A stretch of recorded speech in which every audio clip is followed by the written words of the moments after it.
தந்தை மகன் தூய ஆவியாரின் பெயராலே ஆமென். Praise the lord, praise the lord. மீண்டுமாக உங்கள் அனைவரையும் சந்திப்பதிலே பெருமகிழ்ச்சி அடைகின்றேன். ஆண்டவர் உங்களோடு இருப்பாராக, மான்மாவோடும் இருப்பாராக. மத்தேயு எழுதிய தூய நற்செய்தியிலிருந்து வாசகம். ஆண்டவரே உமக்கு மகிமை. அதிகாரம் 23, இறை வசனங்கள் 27, 28. வெளிவேடக்கார மறைநூல் அறிஞரே, பரிசேயரே, ஐயோ உங்களுக்கு கேடு! ஏனெனில் நீங்கள் வெள்ளையடித்த கல்லறைகளுக்கு ஒப்பானவர்கள். அவை புறம்பே அழகாக தோற்றமளிக்கின்றன, அவற்றின் உள்ளேயோ இறந்தவர்களின் எலும்புகளும் எல்லா வகையான அழுக்குகளும் நிறைந்திருக்கின்றன. அவ்வாறே நீங்களும் வெளியே மக்களுக்கு நேர்மையாளராக தோற்றமளிக்கிறீர்கள், ஆனால் உள்ளேயோ போலித்தனமும் நெறிக்கேடும் நிறைந்தவர்களாக இருக்கிறீர்கள். ஆண்டவரின் அருள்வாக்கு. கிறிஸ்துவே உமக்கு புகழ். இயேசுவில் அன்பார்ந்த சகோதர சகோதரிகளே, கடந்த ஜூன் மாதம் 11ஆம் தேதி அன்று, அந்த சமயத்திலே சென்னை அடுத்த கேளம்பாக்கம் பகுதியிலே ஒரு பள்ளியின் தலைமை ஆசிரியர், தாளாளர் கைது செய்யப்பட்டது நம் அனைவருக்கும் தெரியும். அங்கிருந்த படித்து கொண்டிருக்கின்ற மாணவிகளுடைய புகாரின் அடிப்படையிலே கைது செய்யப்படுகின்றார்.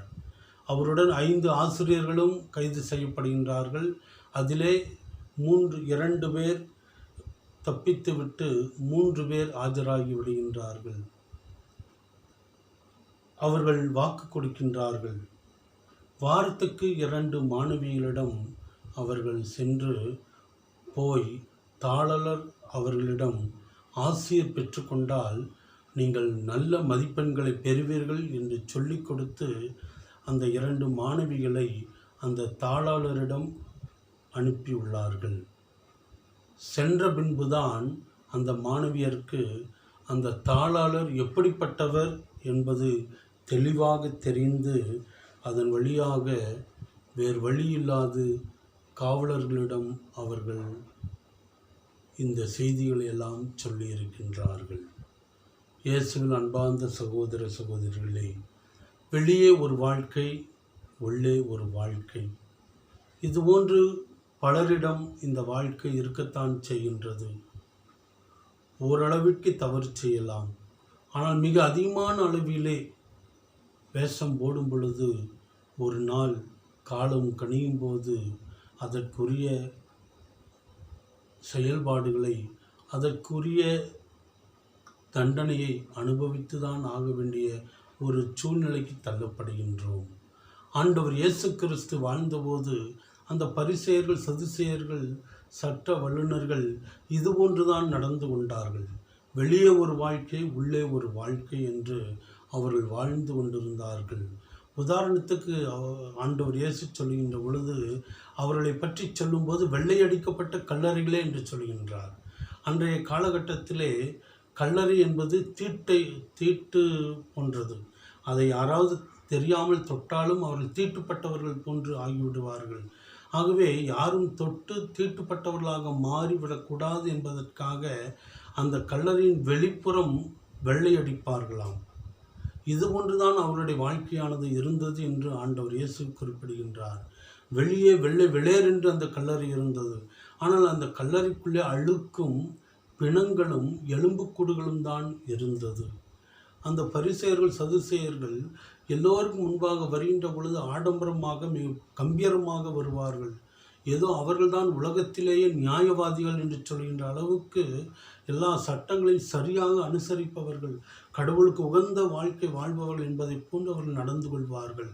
ஆனால் உள்ளேயோ அசுத்தம் நிறைந்திருந்தது, தவறான வாழ்க்கை வாழ்ந்து கொண்டிருந்தார்கள். இதை குறித்து தான் ஆண்டவர் இயேசு வெள்ளையடிக்கப்பட்ட கல்லறைகளே என்று சொல்லி அவர்களை பற்றி குறிப்பிடுகின்றார். அன்பார்ந்த சகோதர சகோதரிகளே, நாம் எவ்வாறு இருக்கிறோம் என்பதை சிந்தித்து பார்க்க அழைக்கப்படுகின்றோம். நாமும் பல வேளைகளிலே மக்கள் பார்க்கின்ற பொழுது நல்லவர்களைப் போன்று நடிக்கலாம், நல்ல மனசு கொண்டவர்களைப் போன்று நடிக்கலாம், ஆனால் உள்ளே அசுத்தங்கள் நிறைந்தவர்களாக ஒருவேளை நாம் இருக்கலாம். இந்த ஒரு வாழ்க்கையை மாற்றிக்கொண்டவர்களாக தொடர்கின்ற காலத்திலே இவர்களைப் போன்று வெள்ளையடிக்கப்பட்ட கல்லறைகளைப் போன்று ஒருவேளை நாம் வாழ்ந்து கொண்டிருந்தோம் என்றால் ஆண்டவரிடத்திலே மன்னிப்பு கேட்டு, இறைவா, நான் வெளியே ஒரு வேஷத்தையும் உள்ளே ஒரு வேஷத்தையும் அணிந்து வாழ்ந்து கொண்டிருக்கிறேன். இனி வருகின்ற காலத்திலே நான் நேர்மையுள்ள மனிதனாக வெளியே ஒரு வாழ்க்கையும் உள்ளே ஒரு வாழ்க்கையும் வாழாது இரண்டுபுறம் ஒரே மாதிரியான ஒரு வாழ்க்கை வாழ்கின்ற நல்ல மனிதனாக வாழ வரம் தாரும் ஆண்டவரே என்று சொல்லி யாரிடம் நடிக்காது நேர்மையான மக்களாக ஆண்டவர் இயேசு எதிர்பார்க்கின்ற ஒரு வாழ்க்கை வாழ்ந்து எல்லோருக்கும் ஏற்ற மக்களாக எல்லோரும் நம்மை பார்க்கின்ற பொழுது வாழ்ந்தால் இவர்களைப் போன்று வாழ வேண்டும் என்று சொல்லுகின்ற அளவுக்கு நமது வாழ்க்கையிலே, நமது செயல்பாடுகளிலே, நமது பேச்சிலே உண்மை ஒளிந்திருக்க, உண்மை நிறைந்து காணப்பட நமது வாழ்க்கை அமைய தேவையான வரங்களை தரும்படியாக இந்த பாடலை பாடி அத்திமரம் போல் எத்தனை பேர் வாழ்கின்றார்கள். ஆண்டவரே, நாங்களும் அதுபோன்று வாழாது இருக்க கிருபை தாரும் ஆண்டவரே என்று சொல்லி ஒப்பு கொடுத்து நாம் ஜெபிப்போம்.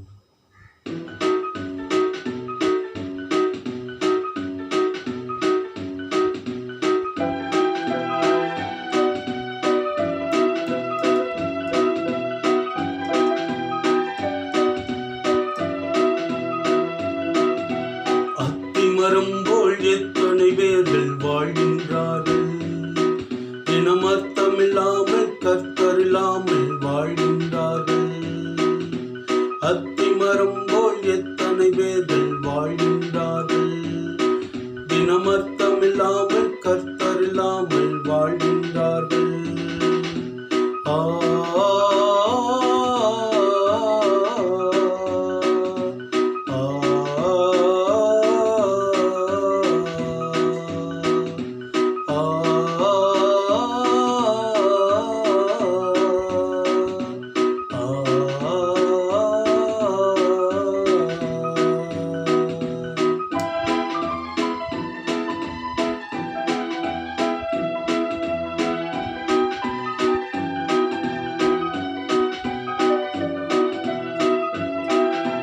பார்க்க பார்க்க அழகாயிருந்தது அத்திமரம், இயேசு ஆசையோடு கனியை தேடினாரே மாற்றம்.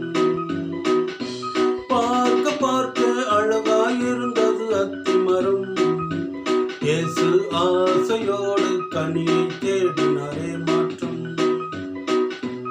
இப்படித்தானே மனிதர்கள் வாழும் வாழ்க்கை பல வேஷம், இப்படித்தானே மனிதர்கள் வாழும் வாழ்க்கை பல வேஷம். அத்திமரம் போல் எத்தனை பேர் வாழ்கின்றார்கள், இனமர்த்தமில்லாமல் கர்த்தரில்லாமல் வாழ்கின்றார்கள்.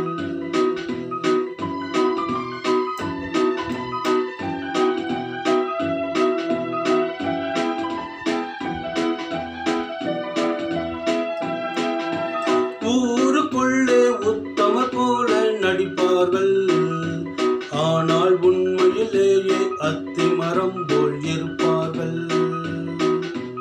ஊருக்குள்ளே உத்தமர் போல நடிப்பார்கள், ஆனால் உண்மையிலேயே அத்திமரம் போல் இருப்பார்கள். பேசுவதெல்லாம் வேதங்கள், போடுவதெல்லாம் வேஷங்கள், பேசுவதெல்லாம் வேதங்கள், போடுவதெல்லாம் வேஷங்கள்.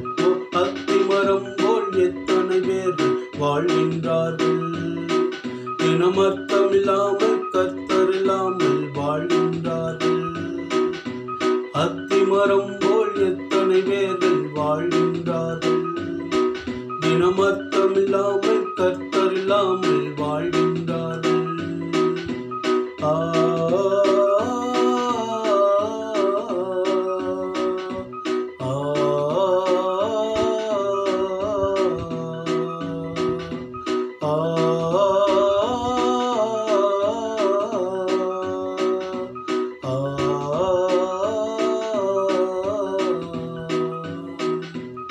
ஆம் ஆண்டவரே, நீ சொல்லுவது எல்லாமே உண்மையாகத்தான் இருக்கின்றது. பல வேளைகளிலே நாங்களும் இந்த பரிசேயர்கள் சதுசேயர்களைப் போன்றுதான் வாழ்ந்து கொண்டிருக்கிறோம்.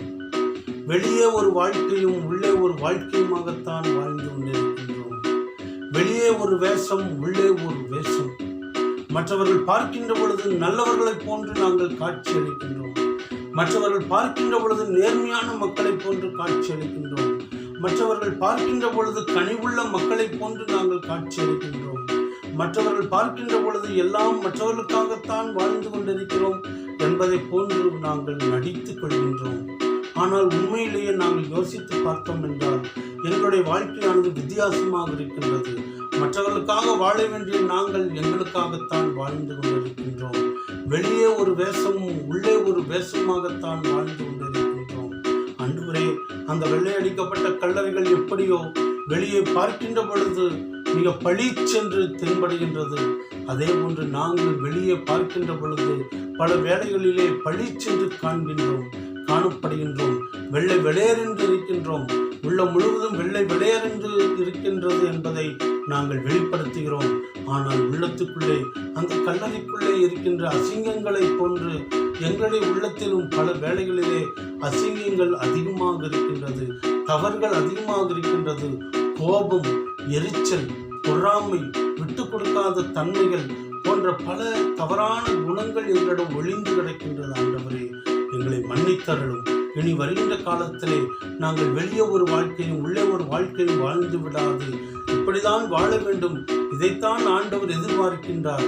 அந்த அத்திமரம் போல நாங்கள் வாழக்கூடாது என்பதை உணர்ந்தவர்களாக பார்க்க அழகாக இருந்ததை போன்று நாங்களும் பார்க்க அழகாக இருப்பதை போன்று இருந்து உள்ளத்துக்குள்ளே வேறு மனிதர்களாக நாங்கள் வாழக்கூடாது. ஆண்டவரே, ஊருக்கு வெளியே உத்தமர் போல நாங்கள் நடிக்கின்றோம் ஆண்டவரே. ஆனால் உண்மையிலே நாங்கள் பல வேளைகளிலே அத்திமரம் போல நாங்கள் வாழ்ந்து விடுகிறோம் ஆண்டவரே. பேசுவதெல்லாம் வேதங்கள், ஆனால் போடுவதெல்லாம் வேஷங்கள் என்று சொல்லப்படுகின்ற வார்த்தைகளுக்கு ஏற்ப நாங்கள் தவறான ஒரு வாழ்க்கை வாழ்கிறோம்.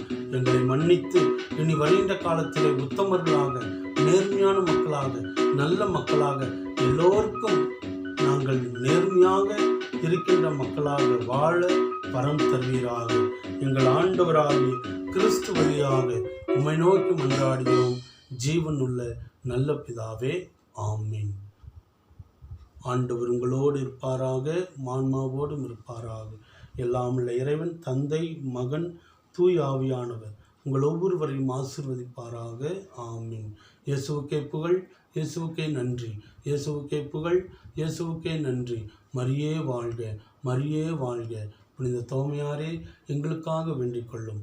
புனித தோமையாரே எங்களுக்காக வேண்டிக் கொள்ளும். புனித தோமையாரே எங்களுக்காக, இன்னும் சிறப்பாக யாருக்காக ஒப்பு கொடுத்து ஜெபிக்கிறோமோ அவர்கள் எல்லோரையும் ஆசீர்வதிக்க புனித தோமையாரே எங்களுக்காக வேண்டிக் கொள்ளும். தந்தை, மகன், தூய் ஆவியாரின் பெயராலே, ஆமீன்.